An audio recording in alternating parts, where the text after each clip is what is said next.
Bismillah. Assalamualaikum warahmatullahi wabarakatuh. Innal hamdalillah nahmaduhu wa nasta'inuhu wa nastaghfiruh wa na'udzu billahi min shururi anfusina wa min sayyiati a'malina. May yahdihillahu fala mudilla lahu wa may yudlilhu fala hadiya lahu. Asyhadu an la ilaha illallah wa asyhadu anna Muhammadan abduhu wa rasuluhu la nabiyya wa la rasula ba'da. Allahumma salli ala Muhammadin wa ala alihi wa ashabihi ajma'in. Amma ba'd. Puji dan syukur kehadirat Allah Subhanahu wa ta'ala atas nikmat yang selalu Allah curahkan kepada kita di sepanjang detak jantung pada diri kita masing-masing. Mensyukuri nikmat Allah Subhanahu wa ta'ala, nikmat yang tiada bisa kita hitung satu persatu. Utamanya adalah nikmat iman dan nikmat Islam yang ada pada diri kita masing-masing, yang insya Allah selalu kita jaga, selalu kita rawat, dan selalu kita proses kesempurnaannya dengan segala amal ibadah yang kita tegakkan, dengan segala amal soleh yang kita perjuangkan, dan juga nilai-nilai ketakwaan yang kita jalani penuh dengan jiddiyah, dengan sungguh-sungguh dimanapun kita berada dan dalam kondisi apapun, dan insya Allah kita jalani penuh dengan istiqomah dan qanaah.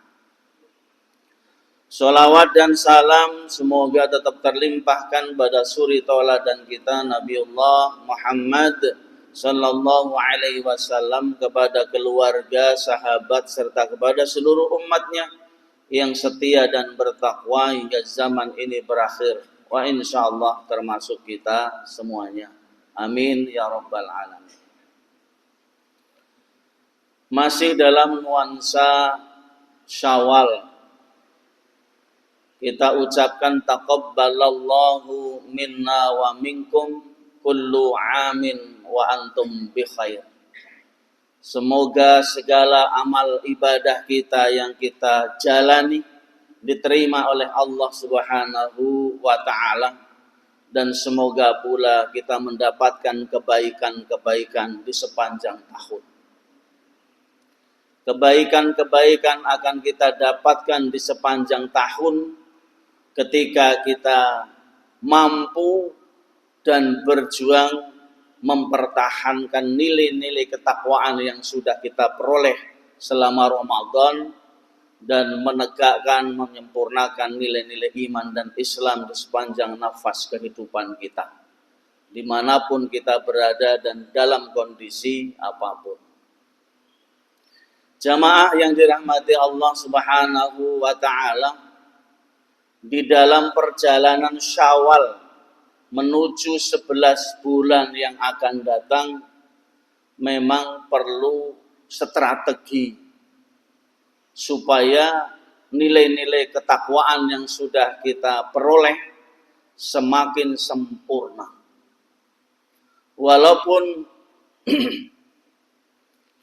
kita tidak mungkin akan sempurna sebagaimana Rasulullah Shallallahu Alaihi Wasallam, tetapi proses itu harus kita lakukan.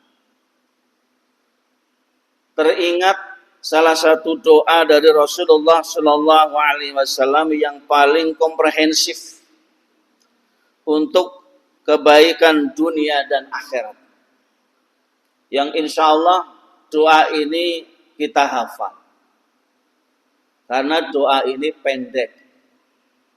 Allahumma inna nas'alukal huda wat tuqa wal afafa wal ghina. Monggo sareng-sareng. Allahumma inna nas'alukal huda wat-tuqa wal afafa wal ghina. Kita memohon kepada Allah terhadap 4 hal. Dan ini 4 hal ini sangat komprehensif. Sangat dibutuhkan dalam perjalanan hidup kita menuju ke kehidupan berikutnya. Dari kehidupan dunia menuju ke kehidupan akhirat. Permintaan yang pertama kepada Allah Subhanahu wa taala di doa ini adalah al-huda, petunjuk. Hidup diri kita sebagai manusia beriman sangat membutuhkan petunjuk dari Allah Subhanahu wa taala. Baik petunjuk perjalanan hidup yang kita jalani maupun petunjuk berbagai permasalahan yang kita hadapi, termasuk petunjuk dan nilai-nilai keimanan yang harus kita pupuk dalam perjalanan nafas kehidupan kita. Karena butuhnya petunjuk itu sebenarnya Allah sudah memberikan petunjuk atau hidayah. Ada hidayah gharizah, insting atau naluri, itu adalah petunjuk. Petunjuk yang sifatnya lahiriah. Termasuk sifat-sifat yang ada pada diri kita. Ada sifat yang masuk dalam diri kita adalah nafsu, insting, dan naluri. Itu adalah petunjuk dari Allah Subhanahu wa ta'ala secara kauniyah. Maka kita harus mensyukuri. Di samping itu juga ada petunjuk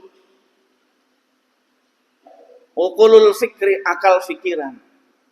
Pikiran, kecerdasan yang Allah berikan kepada kita juga petunjuk. Dan utamanya adalah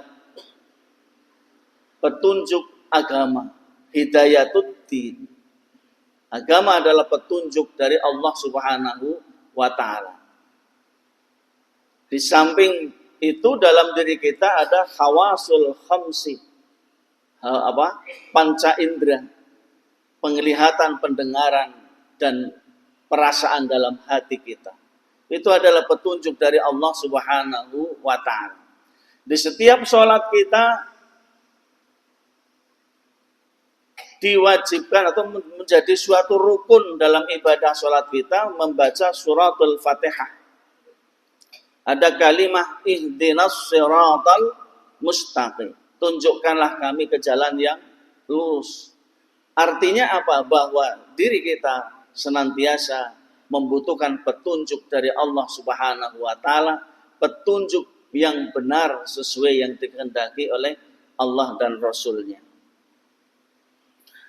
Oleh karena itu jamaah yang dirahmati Allah, di dalam surat Muhammad ayat 17, walladzina ihtadaw zadahum huda wa atahum taqwahum. Orang-orang yang mendapatkan petunjuk akan ditambahi petunjuknya dan dianugerahi ketakwaan oleh Allah Subhanahu wa ta'ala. Jadi kalau Allah sudah mentakdirkan diri kita mendapatkan 5 petunjuk hidayah itu tadi, dan juga petunjuk agama, maka harus selalu kita pupuk. Petunjuk-petunjuk itu harus kita proses kesempurnaannya dengan ilmu dan amal soleh dalam perjalanan hidup kita.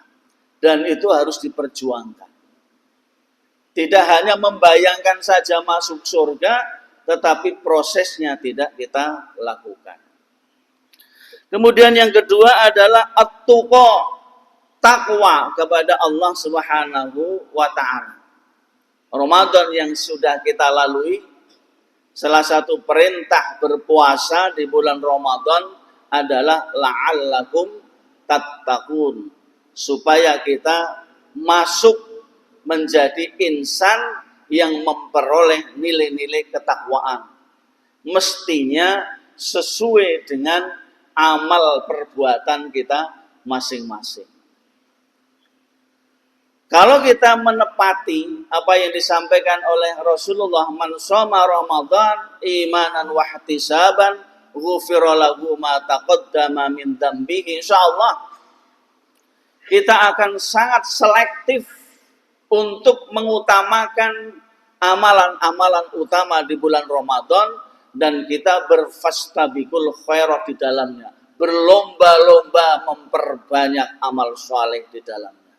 Insya Allah nilai-nilai ketakwaan yang kita peroleh pada saat akhir Ramadan akan sesuai yang diharapkan oleh Allah Subhanahu wa Ta'ala, dan proses ini harus dilakukan.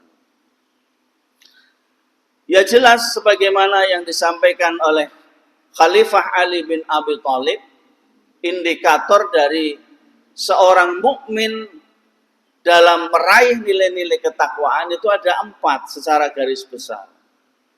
Yang pertama adalah al-khaufu minal jalil. Takut kepada Allah yang Maha Agung. Yang dimaksud takut di sini adalah takwa kepada Allah Subhanahu wa Ta'ala, menjalankan segala perintah Allah dan menjauhi segala yang dilarangnya. Yang kedua adalah al-amalu bitanzil, mengamalkan apa-apa yang sudah diturunkan oleh Allah Subhanahu wa Ta'ala di dalam Al-Qur'anul Karim. Maka harapan diri kita hidup di dunia yang bukan kehendak kita, tetapi kehendak Allah kita lahir di muka bumi ini, sebaiknya dan seharusnya selalu taat kepada perintahnya. Di dalam Al-Quran dan juga dalam hadis Rasulullah Sallallahu Alaihi Wasallam itu adalah mengandung nilai-nilai cara hidup yang benar sesuai maqasidus syariah, sesuai dengan maksud dan tujuan Allah menurunkan hukum-hukum di muka bumi ini. Maka kita harus proses di al-amalu bitanzil menjadi generasi mukmin yang rabbani. Generasi yang rabbani ini adalah generasi yang perjalanan nafas kehidupan sehari-hari membawa nilai-nilai Qur'ani dan nilai-nilai keteladanan dari Rasulullah Muhammad Sallallahu Alaihi Wasallam. Kemudian indikator yang ketiga adalah asyukru minal qalil, mensyukuri nikmat-nikmat Allah sekecil apapun, karena kita hendaknya memiliki sifat qanaah sebagaimana Rasulullah Sallallahu Alaihi Wasallam.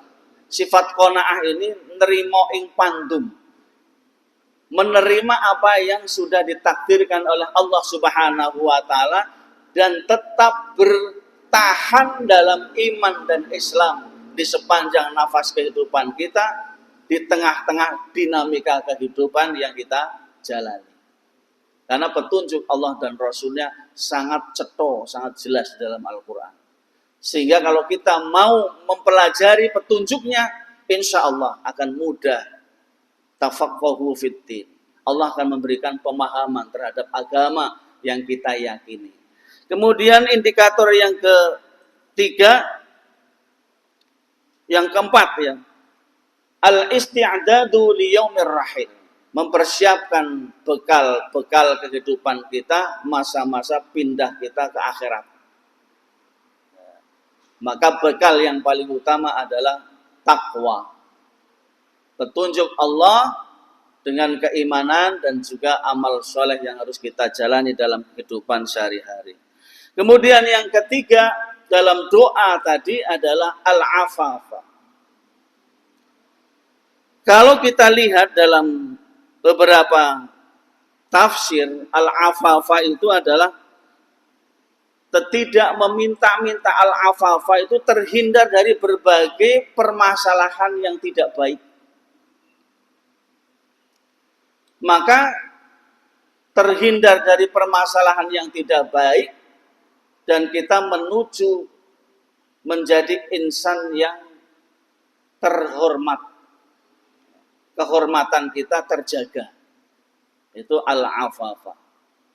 Maka kalau kita lihat dalam maqasidus syariah, dalam maksud dan tujuan Allah menurunkan hukum-hukum di muka bumi ini, supaya kehormatan kita di mata Allah terjaga, kehormatan diri kita di mata manusia dan makhluknya di muka bumi ini terjaga, maka kita harus menjaga 5 hal. Yang pertama adalah menjaga agama.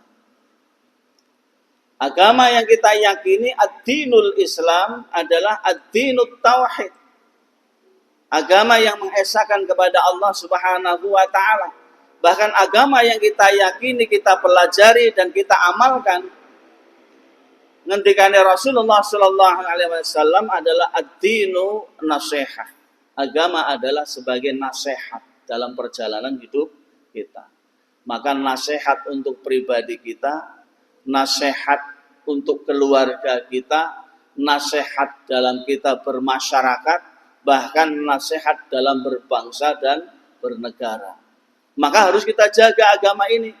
Supaya apa? Selamat di kehidupan dunia dan juga selamat di kehidupan akhirat.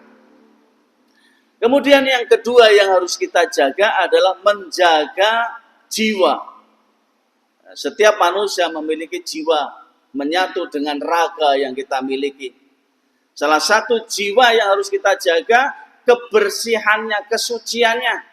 Supaya jiwa ini tidak terkotori, maka kita harus menghindari perbuatan-perbuatan yang dilarang oleh Allah dan Rasul-Nya.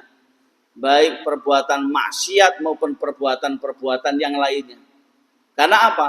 Karena akan mengotori jiwa kita. Qad aflaha man tazakka wa dzakara isma rabbih fasalla. Beruntunglah orang-orang yang membersihkan diri dari perilaku maksiat, dari kemusyrikan, dan juga dari perilaku-perilaku buruk yang mengotori jiwa.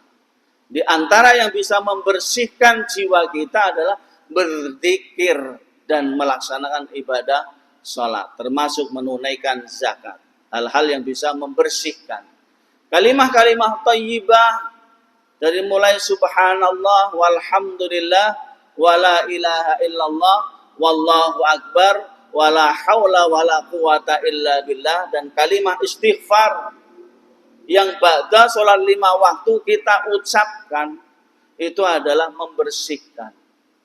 Subhanallah 33 kali, alhamdulillah 33 kali, ditambah Allahu Akbar, ditambah dengan la ilaha illallah wahdahu la syarikalah, lahul mulku wa lahul hamdu wa huwa ala kulli syai'in qadir. Ternyata dalam hadis itu akan membersihkan dosa-dosa sebanyak buih di lautan. Masya Allah. Karena makanya nek wong sholat iki salam kelepat, berarti dia nggak membersihkan diri. Naudzubillah. Maka mari kita senantiasa optimis dan mempunyai semangat untuk senantiasa di setiap detak jantung kita bersihkan diri kita, bersihkan jiwa kita. Kemudian menjaga, yang ketiga adalah menjaga akal. Akal adalah pemberian termahal, tertinggi di sisi Allah Subhanahu wa taala bagi kita manusia. Uqulul fikri, akal fikiran, kecerdasan. Maka Allah memberikan amanah kepada manusia hidup di dunia sebagai khalifatu fil ar, untuk mengatur perwakilan Allah untuk mengatur bumi. Lene awake dhewe perwakilan Allah untuk mengatur bumi, tidak beriman dan tidak beramal soleh dan tidak menjadikan agama itu sebagai nasihat. Lah terus piye dunia ini? Terus bagaimana negara yang kita cintai ini? Maka marilah jamaah yang dirahmati Allah sebagai jamaah yang beraktivitas di tingkat grassroots, yang paling tidak kita memakmurkan masjid ini, melaksanakan aktivitas-aktivitas yang bisa memberikan manfaat yang banyak bagi orang lain. Kemudian yang selanjutnya adalah menjaga kehormatan sebagai insan yang sempurna di mata Allah Subhanahu wa taala. Maka di dalam Islam diatur tentang pernikahan. Karena kehormatan manusia adalah diciptakan dalam bentuk yang sangat sempurna. Maka perlu kita jaga kehormatannya di hadapan Allah maupun di hadapan manusia maupun di hadapan hukum-hukum positif yang berlaku di Indonesia. Memang di Indonesia ada Undang-Undang Nomor 1 1974 tentang pokok-pokok pernikahan itu sudah diatur. Kenapa? Supaya terhindar dari perbuatan maksiat termasuk perzinaan. Walaupun dinamikanya naudzubillahi min dzalik terjadi di Indonesia. Jamaah yang dirahmati Allah Subhanahu wa taala, yang terakhir adalah menjaga harta. Harta yang kita miliki seharusnya didapatkan dari sesuatu yang halal. Dan juga kita dengan harta yang kita miliki, kita wariskan kepada anak keturunannya dari harta yang kita dapatkan dari cara yang halal. Oleh karena itu jamaah yang dirahmati Allah, memang di dalam Al-Quran maupun hadis, yang halal itu sudah jelas dan yang haram itu sudah jelas. Maka kalau kita sebagai insan yang beriman harus memperjuangkan perjalanan hidup kita, harus mencari ma'isyah dengan cara yang halal, serepot dan sesulit apapun. Karena apa? Karena akan mendapatkan keselamatan dari Allah Subhanahu wa ta'ala. Karena ketika kita mendapatkan harta dengan cara yang halal, Allah akan memberikan keberkahan dan kecukupan dalam menjalani kehidupan kita. Jamaah yang dirahmati Allah Subhanahu wa taala, yang terakhir adalah al-ghina. Al-ghina ini termasuk insan yang qanaah, merasa cukup dengan apa yang Allah berikan sehingga tidak bergantung kepada orang lain. Yang dimaksud merasa cukup ini sekecil dan sebesar apapun kita mensyukuri nikmat Allah Subhanahu wa taala. Jadi tidak gembrangsang ini. Terlalu optimis tapi melanggar aturan-aturan agama. Jangan.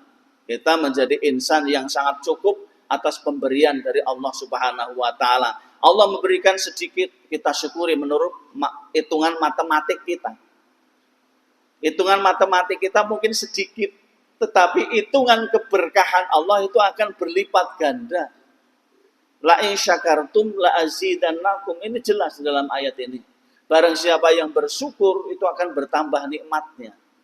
Yang dimaksud dengan bertambah nikmatnya akan dicukupkan segala kebutuhan kita. Karena nilai-nilai ketakwaan yang kita jalani kaitannya dengan al-ghina ini, memproses nilai-nilai ketakwaan itu, wa may yattaqillah yaj'al lahu makhraja wa yarzuqhu min haitsu la yahtasib. Ketika seseorang itu memproses nilai-nilai ketakwaan dalam perjuangan perjalanan hidupnya, berbagai permasalahan yang kita hadapi karena kita sedang memproses nilai-nilai ketakwaan kepada Allah, Allah akan menolong kita, akan memberikan jalan keluar dari problem yang kita hadapi. Baik itu permasalahan pribadi, permasalahan pekerjaan, permasalahan keluarga, bermasyarakat, dan bahkan berbangsa dan bernegara. Ketika nilai-nilai ketakwaan agama sebagai nasihat perjalanan hidup kita, Allah akan memberikan jalan keluarnya dan memberikan rizki dari arah yang tidak pernah kita duga datang.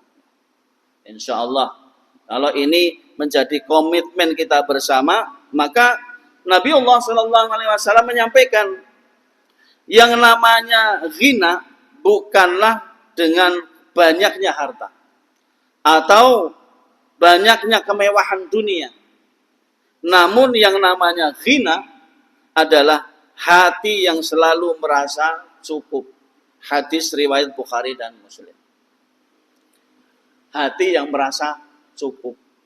Jadi ketika ada sesuatu yang menarik diri kita tetapi itu haram, itu jangan stop, jangan kita teruskan. Cukup, saya sudah mendapatkan rezeki dari Allah yang halal dan insya barokah.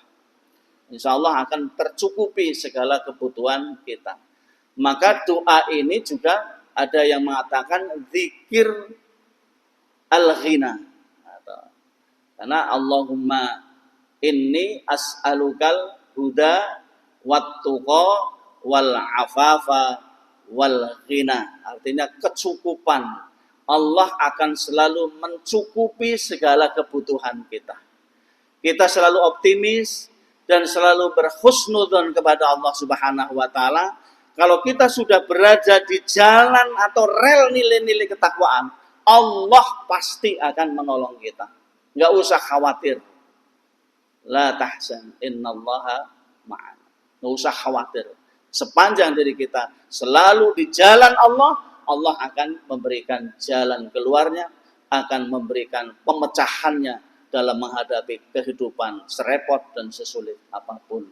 Semoga ini menjadi harapan kita bersama dan semoga bermanfaat apa yang kami sampaikan pada pagi hari ini, dan semoga perjalanan hari ini 11 bulan yang akan datang diberikan oleh Allah kesehatan, diberikan keringanan dalam menjalankan ibadah-ibadah kepada Allah Subhanahu wa taala, dan diberi kemudahan untuk bisa ketemu lagi dengan Ramadan yang akan datang. Billahi taufik wal hidayah.